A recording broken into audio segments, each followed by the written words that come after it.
Hi, it's Mario.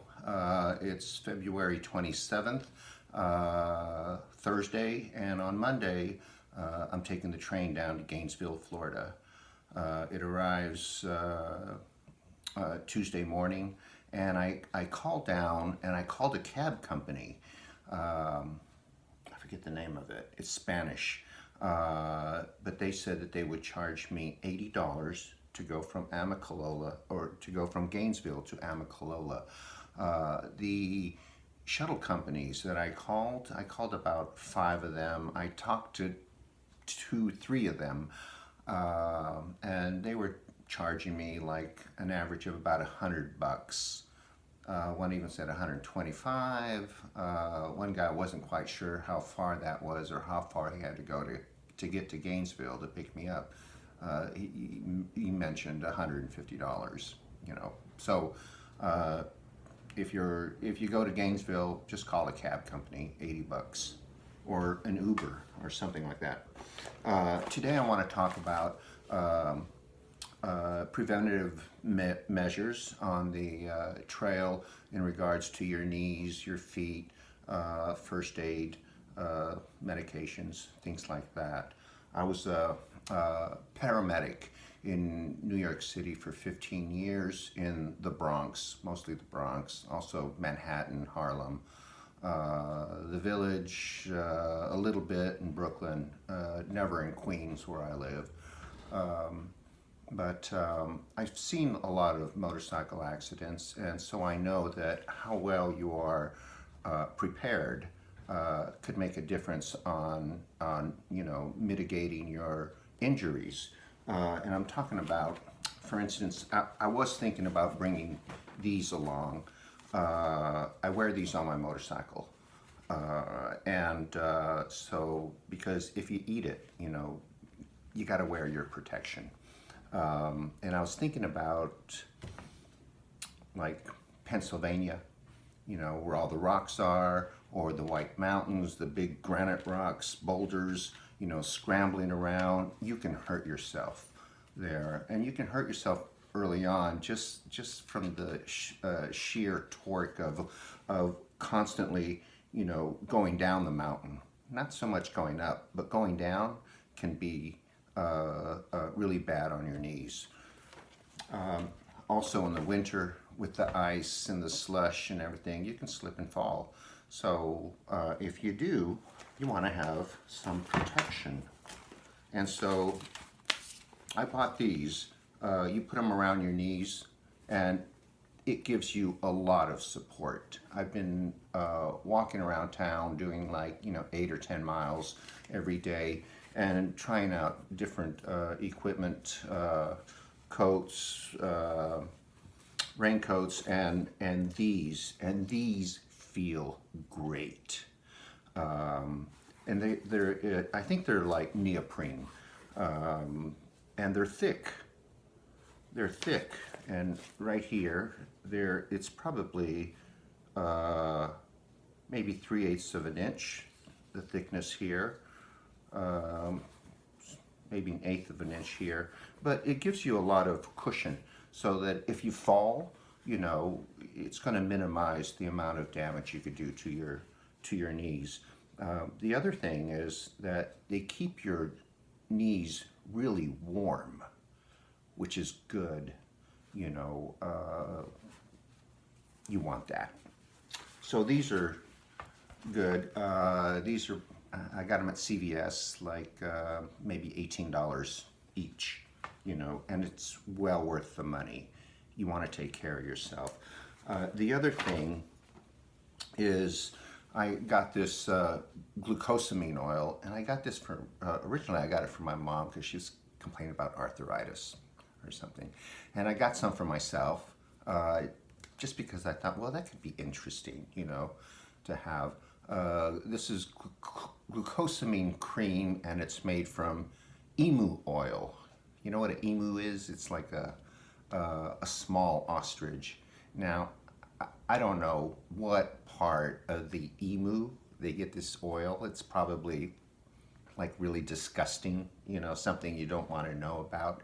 But I've been, for the last 10 days, I've been using this, rubbing it on my knees every morning as a precaution. And because I haven't started hiking yet, I don't know, how well, if this is a good, preventative measure. But I'm going to bring it and use it. I put most of it into this little flexi, little squeeze bottle I got at CVS. It's kind of neat. So the other thing is like first aid. I put together a small trauma kit. This is has some 4x4 bandages, bacitration, tape, roll bandages, little band-aids, and I carry this in one of the pockets of my belt, on my belt, backpack belt. The other thing is QuikClot. I got this in case something really bad happens. You're bleeding. You want this. This weighs 2 ounces, so I'm gonna bring it. The other thing I'm bringing is a trauma bandage, which is like a big bandage like this. It's like a big gauze bandage, and that's for like really bad wounds. I'm bringing that. It doesn't weigh much. It weighs less than an ounce probably, but I keep it in my clothes bags, and the clothes bag is what I use for a pillow, just in case something really bad happens. The other thing is keeping myself healthy. B complex vitamins. I take 2 of these every day. B complex is good for stress and your immune system, your metabolism. You want this. The other thing is vitamin C. You're not. I'm not going to be eating a lot of fruit, unless I go in town. But this is 500 milligrams. I'll take 2 of these every day because you want your immune system to be at peak efficiency. You don't want to get any viruses. You want to be healthy enough to fight off any colds, and this is worth it. It's worth the wait. So I put them in these little Ziploc bags. B complex. Well, Are you on the phone? well, I was doing a video here. Let me just finish it. It's my neighbor. Just walked in the door. The other thing, you can walk by. The other thing is, I'm really healthy. I don't take any medications. I don't take like high blood pressure medications, cholesterol. One of the reasons I don't take cholesterol is because the B complex vitamins will take care of that. But I do have allergies to like shellfish, shrimp, lobster, crab, and I have had severe reactions where I'd have to have epinephrine, epi. So this is a little vial of adrenaline. It's the same thing.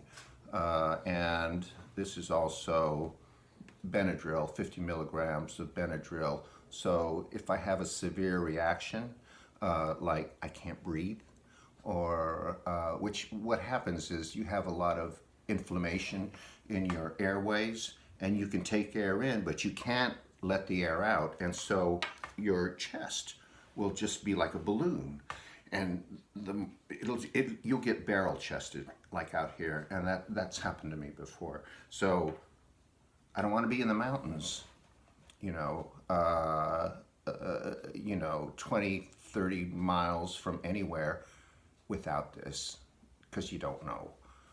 So I carry syringes, needles, and I have 2 doses of both Benadryl and Epi. I also have a dose that I carry in my little fanny pack that I always have with me in case I'm out on the town and away from my backpack. The other thing I have, which I hope I don't need, this is nitroglycerin. And I don't have cardiac conditions, but you never know. You know, I'm 67, you know, so I hope I don't need this. I think there was a story, I think it was last year, guy had a heart attack at the beginning of the hike. You know, they found him, you know, after a massive search, they found him down at the bottom of a ravine. And I guess through an autopsy, they said, well, he had a heart attack, you know. So, So that's it. That's it. I hope you liked the video, and I'll see you next week on the trail. Bye-bye.